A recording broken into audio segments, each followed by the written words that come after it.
size, or girth? It is perhaps the single most common question regarding male performance. It is a debate that fills locker rooms, internet forums, and the minds of men all over the world. What actually matters for your performance? What actually drives satisfaction?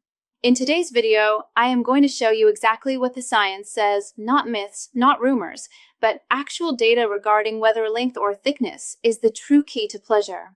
This is a topic that is often surrounded by anxiety and misinformation, but today we are going to look at it objectively, without taboos.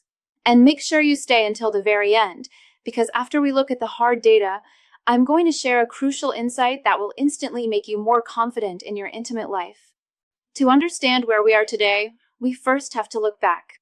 In modern times, influenced by movies, the adult industry, and jokes among friends, we have developed a cultural obsession with the idea that bigger is always better. We have been conditioned to believe that extreme size is the gold standard of masculinity. But did you know that it wasn't always this way? If we look back at the classical antiquity period or the Renaissance era, the standards were completely different. There is a very famous example of this that you have likely seen. Think about Michelangelo's statue of David. This is a masterpiece of art depicting the ideal male form. The statue shows incredible muscular definition, strength, and physical perfection. It represents the peak of human performance. However, if you look at the anatomy of the member on that statue, Michelangelo did not make it large. In fact, it is quite small by modern exaggerated standards. This wasn't an accident. In that era, true beauty and masculinity were rooted in the intellect. A smaller, more contained member represented rationality, logic, and control, a balance between the physical and the intellectual. Conversely, in ancient art, large organs were often depicted on characters that represented foolishness, lust, or barbarism. So, the idea that massive size equals value is a relatively new cultural invention. Today, clinical research is actually bringing us back to a more rational view, showing that average is far more acceptable and functional than most men imagine. So, let's look at the numbers. What does science actually define as normal? This is important because the average in your head is likely skewed by the adult entertainment industry, which selects the top 1% of outliers. A major study published in the British International Journal of Urology, one of the most respected journals in the field, analyzed data from thousands of men. The results showed that the average length of an erect penis falls between 13 and 14 centimeters. In U.S. measurements, that is roughly 5.1 to 5.5 inches. This means that the vast majority of men fall exactly within this range. If you are in that range, you are statistically normal. This range is entirely acceptable and functional for the general population. However, the question remains, does that length matter to the partner?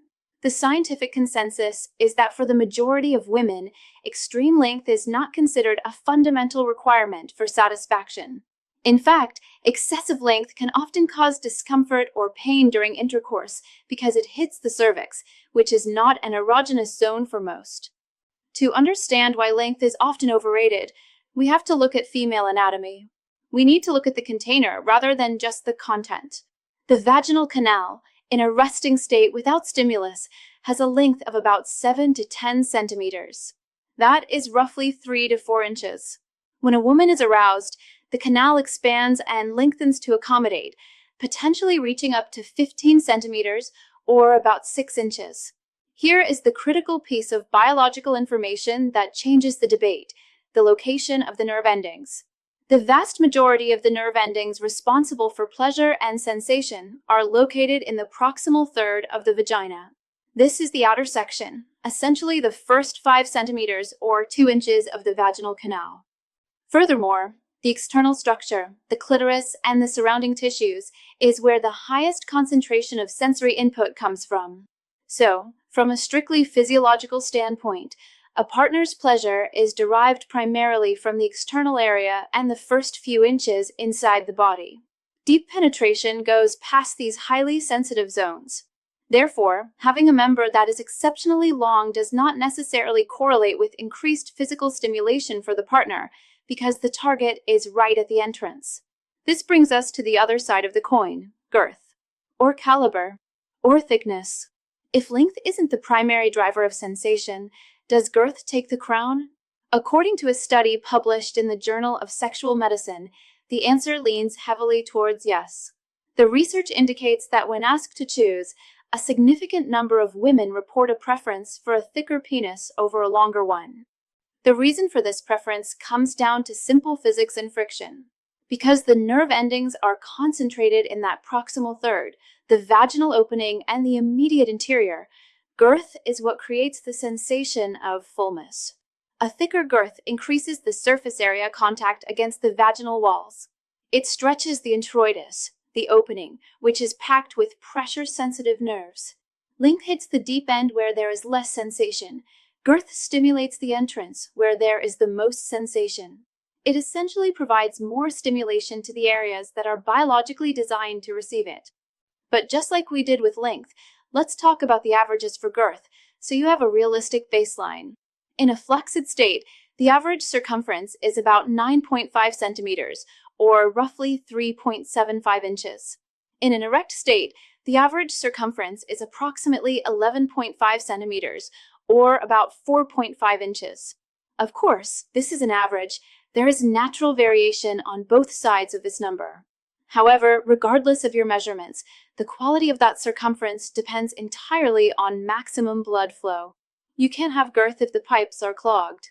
Before we look at medical procedures, you need to see this specialized presentation about a bizarrely simple, 7-second natural ritual.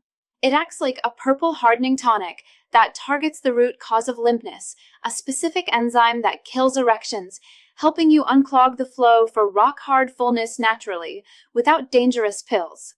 If you want to see exactly how this home remedy works, point your phone's camera at the QR code on the screen right now, or click the link I've pinned in the top comment below. It might just be the fix you've been looking for. Now, for those who are specifically looking for a permanent aesthetic change beyond natural capacity. Realizing that girth is scientifically more relevant to pleasure than length might lead to a follow-up question.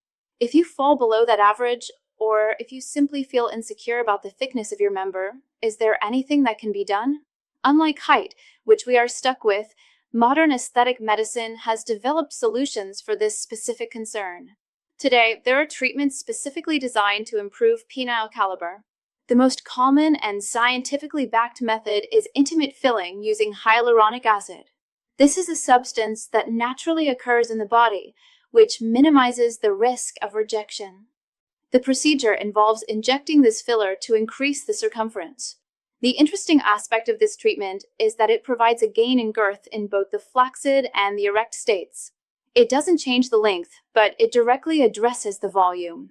The amount of girth gained depends entirely on the volume of the product applied, making it a customizable procedure. I have discussed the technical details of how these fillers work in other contexts, but the key takeaway here is that for men who have identified girth as a source of insecurity, or for those who want to maximize that friction factor we discussed, science and medicine have provided a non-surgical option. However, we need to zoom out for a moment. While we are discussing centimeters, inches, and fillers, we cannot ignore the most important sexual organ you possess, your brain. Sexual health and performance are multifactorial. You cannot reduce a good intimate experience down to a single measurement on a ruler. Research consistently shows that factors like security, self-confidence, emotional connection, and interpersonal chemistry are far more predictive of a good sexual encounter than physical dimensions. A man who is technically above average, but is riddled with anxiety, insecurity, or a lack of emotional intelligence will likely perform worse than a man of average measurements who is confident and attentive to his partner's needs.